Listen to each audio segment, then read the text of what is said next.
no lower than the second place spot, but they're only 2 games back of the Thunder in that loss column, which means we should probably go ahead and throw up the schedules for these guys remaining. This is interesting, you guys. Spurs play only 1 game in the top 6 in either conference. That's Denver twice. And the Thunder still have to face Detroit, the Lakers twice, and Denver. And as a reminder, the Spurs do own that tiebreaker.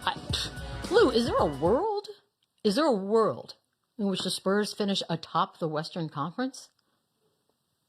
Honestly, I don't think they catch the Thunder. And I say that I think the Thunder are just too consistent. Like we just talked about the impact that these teams have when Wemby doesn't play. We talked about the impact that the Thunder still makes when SGA don't play. I think both of these teams are strong. So we can look at the schedule all we want. They're the predators, not the prey. All of these teams, they're trying to beat them, and I think they're a better team than both. I think that for the Spurs schedule, and I think that for the Thunder schedule.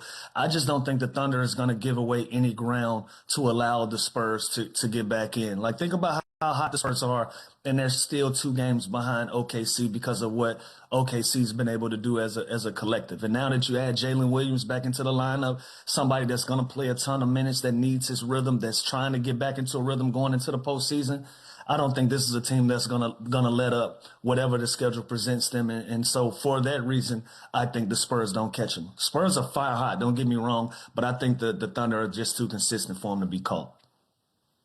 It's crazy to me. It's even a conversation after the start that the Thunder had, and I think me and Lou for sure. I think we both said that they're probably going to break the record. And we were guessing what their. I was 1 game. I put 1 game under. Yeah, we were going to guess how many losses they were going to have.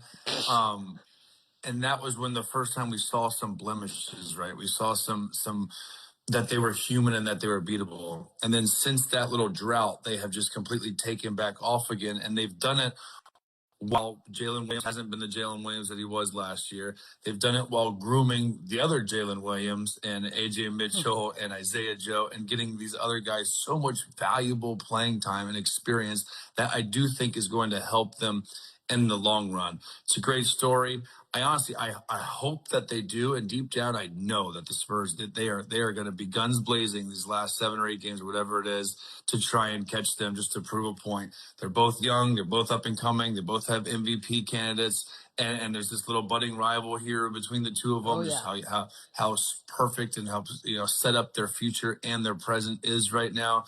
So do I think they catch them? No, I think that is a tall task with such a consistent team that now seems to be pretty fully loaded and healthy with the Oklahoma City Thunder. Both full strength. I still think the Thunder are a better basketball team. But, man, I hope this is the finals of the Western Conference. I hope this is the finals for the next 5-6 years because these two teams are so loaded. Their guard play is unbelievable. Their depth is unbelievable. And this series would be fantastic. So I don't think they catch them. I don't love the fact that the Spurs have to play the Nuggets twice, who are still trying to kind of get home court advantage too. Those 2 games to me I don't love. Besides that, though, it's pretty kosher schedule that they have. I'll say this: the Thunder having to play the Lakers twice because the Lakers and Denver are both they're both really still having to try at this point, which is kind of insane to me. It'll be interesting to see if it does anything. And look, Bobby said it too. Like SGA will probably win the MVP, but I wonder how much of this end run will sort of push Wemby into a couple more votes. See, that's the thing. Like, I think SGA has been the most consistent, best player on the best team. But if somehow, some way, the Spurs go and get that number 1 seed, and now we're talking about the best player on the best team in the NBA and the best, most dominant defensive player, then we got a real. That changes everything. That changes everything because now. But you can kind of already hear the conversation shifting towards Wemby. Like, it looks like we're looking for a good excuse to get Wemby more involved in this conversation and closer. But as good and as dominant he is on the defensive end, you can still bank on that the Thunder are better and the Thunder have been more consistent. Now, if they catch them and they get the 1 seed, then it's like, okay, this definitely kind of changes and it deserves a real conversation that this dude has impacted the game more so anybody defensively. Yes, his numbers aren't gaudy. He's had some outrageous individual offensive performances, but the versatility, the fear in which he puts in people's eyes, some of the shots that guys turn down just because he's in the general area is nuts. It's a different conversation if they get the 1 seed. If they don't, I think it's SGA's. Yeah. And be clear, the Thunder are very much aware of what's going on as well. Like they don't talk about it a lot. Like and Wemby probably wouldn't have talked about it as much either if he wasn't, simply asked the question to make a case for his MVP calls. But I'm sure SGA is well aware of what's going on, and they're like, no, we're not resting. We're gonna keep our pedal to the metal. We're gonna keep there. We're not allowing them to walk us down and get this one seed. We don't even want this to be a conversation. And so I'm curious to see how both of these teams how they manage the schedule moving forward. Because again, if you're already locked into the playoffs and you want the one seed or you're trying to go get the one seed, all of these games left on the schedule are still pretty meaningful for individuals as well as the teams. So, we're probably going to see some really good basketball and both of these teams finish the season out as a whole. I'll say this. I don't think it's a budding rivalry anymore. I think these two fan bases have officially entered the I don't care for you phase of the festivities. And I'm little here nose for up action now. Yeah. It's called Race for Saves, people. We cut like this. Bobby Portis.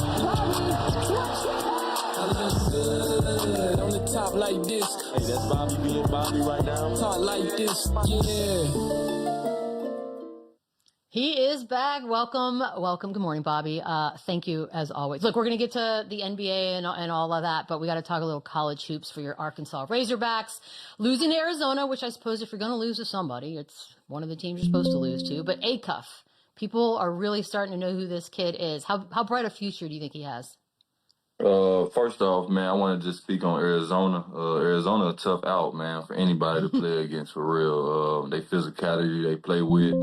Obviously, they don't shoot many threes, but they pride themselves on getting to the rim. And when they get to the rim, they kind of get their own offensive rebound. So they're a tough out, man. They're a big physical team, and they just kind of just laid on my alma mater. But Acuff is a special talent, man, generational type guard, in my opinion. Probably one of the best players ever put on a Hog jersey. So it's been fun all season, man, just to watch him, get better and get more recognition, but just take charge of the team. I like how swaggy he is on court, how confident he is, and how he just stay even killed throughout the entire game. Man, he's gonna have a hell of a career in the NBA.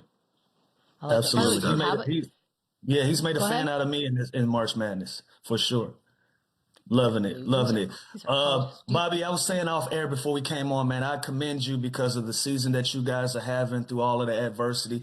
You continue to show up and you answer questions and you handle it like a pro. So I wanted to give you your flowers on air for saying thank you for coming on and continuing on. And with that, we got Giannis questions, so I'm gonna jump right into it. I'm not going to ask a Giannis question. I'm not at all.